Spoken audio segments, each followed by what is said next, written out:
امیل رئیس جمهور تاجیکستان بزرگترین طاغوت است، دشمن الله و رسولش.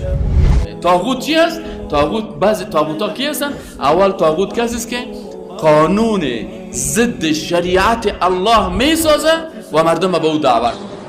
شما تمام دخترها را فهمونین، اونایی که حجاب بسر میکنن بعضن و میکنن، پیش از همه این بیسوادی بیمعرفتی هست، سوادی کافی ندارن اونا و هم گمراه گشتگان، حتی از همون زندگی خودشان نمیدونن چیکار میکنن. و قرآن میگه فمن یکفر بالطاغوت، اول باید به دموکراسی کافر شوی. چرا به دموکراسی من کافر هستم؟